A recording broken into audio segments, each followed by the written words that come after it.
Assalamualaikum warahmatullahi wabarakatuh. Sekarang saya nak terangkan the meaning of zakat. The meaning of zakat. Zakat is the concept of obligatory charity in Islam. It's how we give back out of our own head, where to those less fortunate. Lepas tu, zakat is to issue property at a certain rate and distribute it to certain group. The law of zakat in Islam is wajib. Maksud dia kat sini, zakat adalah konsep amal wajib dalam Islam. Itulah cara kita memberi kembali dari kekayaan kita sendiri kepada mereka yang kurang bernasib baik. Zakat adalah untuk mengeluarkan harta pada kadar tertentu dan mengedarkannya kepada kumpulan-kumpulan tertentu. Undang-undang zakat dalam Islam adalah wajib kepada semua umat Islam.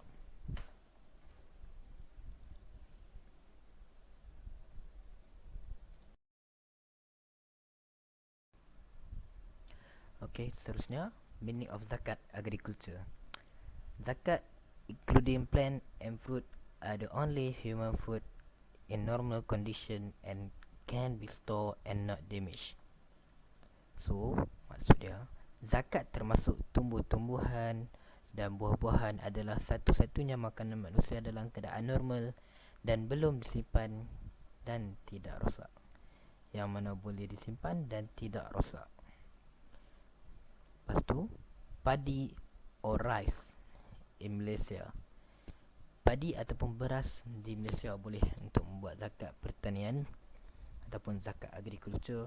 Other agriculture product such as coconut, palm oil, coffee, vegetable, rice and others. Produk pertanian lain-lain seperti kelapa sawit, kopi, sayuran, beras, sayur dan lain-lain lagi lah juga boleh dibuat sebagai zakat pertanian.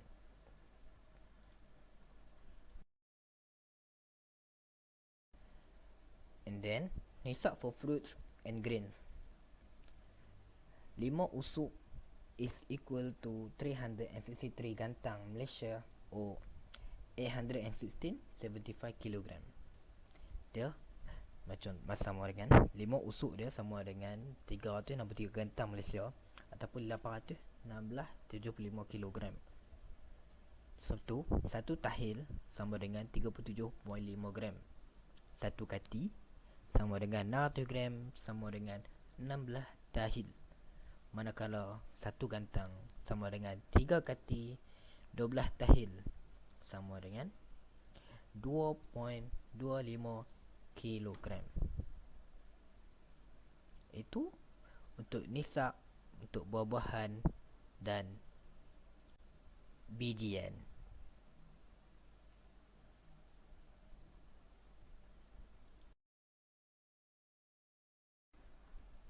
Next, compulsory amount of zakat. 5% or 1/20 for any crops that planted or operated by utilizing technology or motor vehicles. 5% atau 1/20 untuk setiap tanaman yang ditanam atau dikendalikan dengan menggunakan teknologi atau kenderaan bermotor.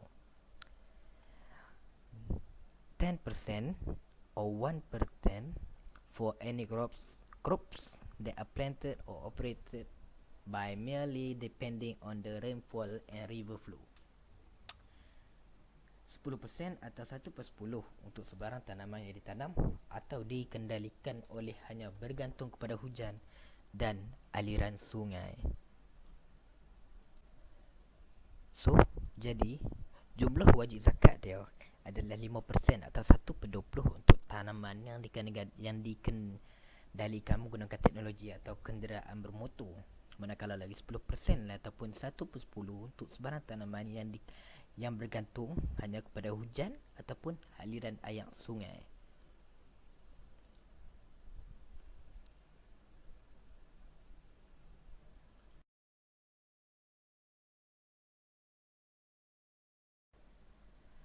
Kemudian, time of giving zakat.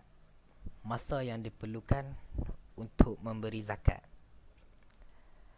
As soon after the crops are harvested and processed. Segera selepas tanaman dituai dan diproses, sepatutnya memberi zakat terus. Kemudian, padi, it must be clean and dry. Padi itu mestilah bersih dan kering sebelum memberi zakat.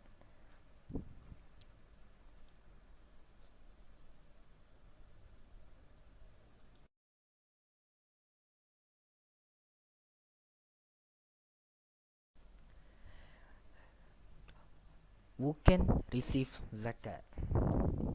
Golongan-golongan yang layak untuk mendapat zakat. Yang pertama adalah fakir.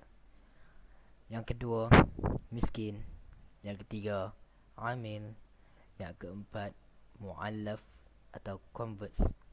Yang kelima, slave ataupun al-riqab.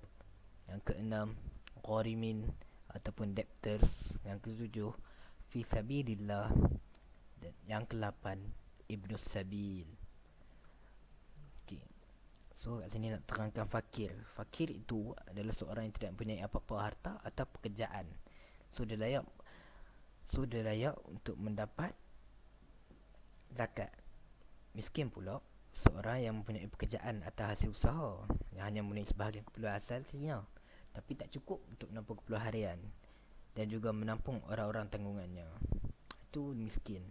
Manakala amil, mereka yang terlibat secara langsung dengan institusi zakat, sama ada individu atau organisasi, bagi mengurus dan mentadbir hal ehwal zakat, termasuk pemungutan agihan, urusan kewangan dan sebagainya.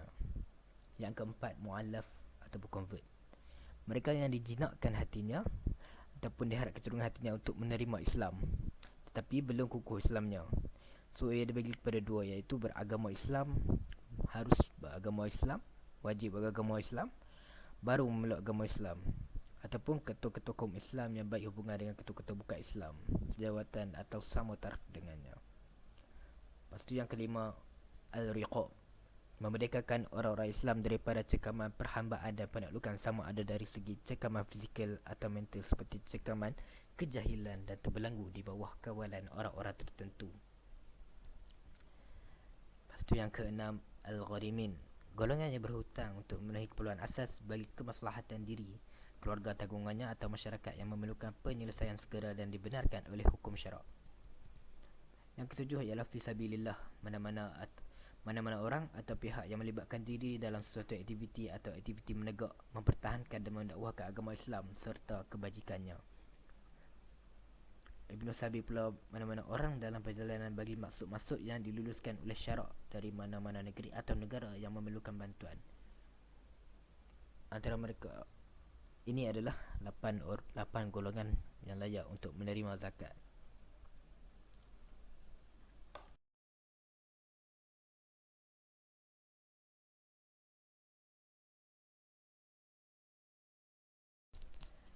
Then next adalah require, iaitu memerlukan. Property owned adalah harta milik, the result of playground by human, not by their own plant. Hasil tanaman yang ditanam oleh manusia, bukannya hasil tanaman yang tumbuhan itu adalah tumbuh sendiri. Lepas tu yang ketiga, only the nisab will be explained later. Hanya nisab dia aja akan dijelaskan kemudian nanti.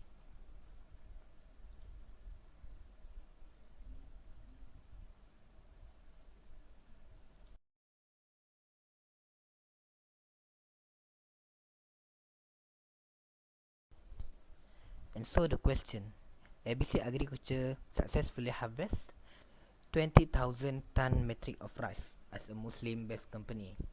ABC Agriculture required zakat collection center to prepare for them a right calculation for amount need to pay as zakat. As an officer in the center, please display a right calculation for them.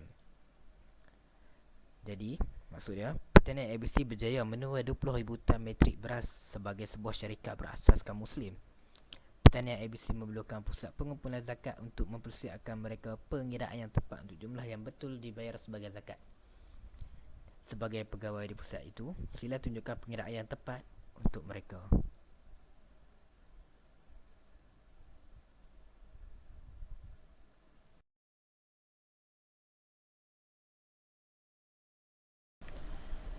So the answer is tan equal to kg. Tan sama dengan kg. 1 tan sama dengan 907.185 kg.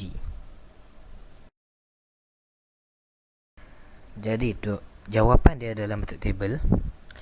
20,000 tan beras darat dengan 907.185 kilo. So sama dengan 18143,700 kg. Lepas tu persen zakat dia 0.025%. So kg tadi darat dengan persen 18143,700 kg darat dengan 0.025%.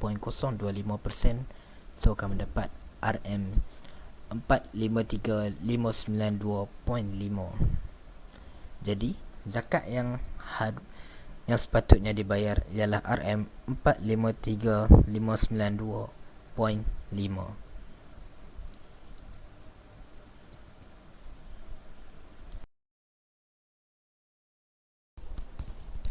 Jadi deskripsi dia, pertanian zakat telah dianisi dalam soalan-soalan ini tentang siapa yang akan bertanggungjawab untuk membayar zakat pertanian dari segi perspektif fiqh dan kaedah perekonomian zakat. Kajian mendapati bahawa zakat pada saham mempunyai asas yang jelas dalam kesusilaan Islam. Oleh itu kewajipan adalah disahkan dan terbitannya ialah wajib. Bagi pembayar zakat, para ulama memberi pandangan yang berbeza, tetapi kajian terdahulu mempunyai kecenderungan untuk menunjukkan syarikat bahawa masyarakat seharusnya lebih bertanggungjawab. Masyarakat Islam seharusnya membayar zakat dengan segera.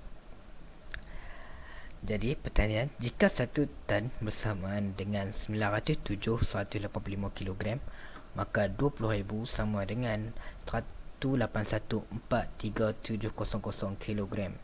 Maka peratusan zakat yang perlu dibayar pada tahun adalah 0.025% per tan. Maka 18143,700 didarab dengan 0.025% sama dengan 453592.5. Oleh itu jumlah zakat yang perlu dibayar pada tahun itu ialah RM 453592.5 oleh pengusaha ladang.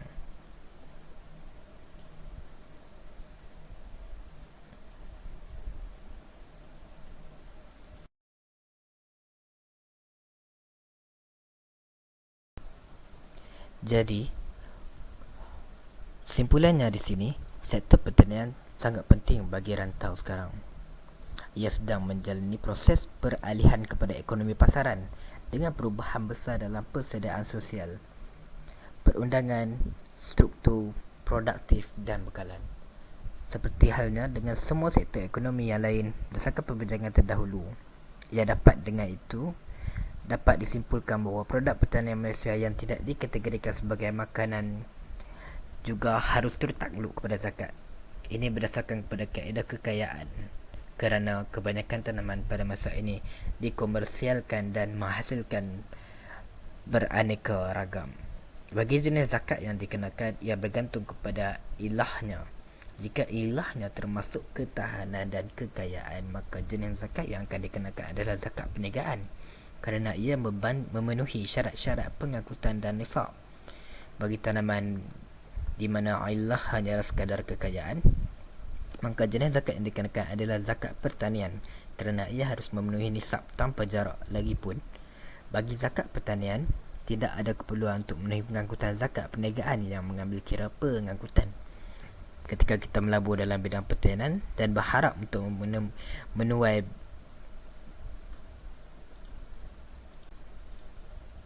kita tidak sepatutnya melupakan perintah Allah yang berkaitan dengan zakat.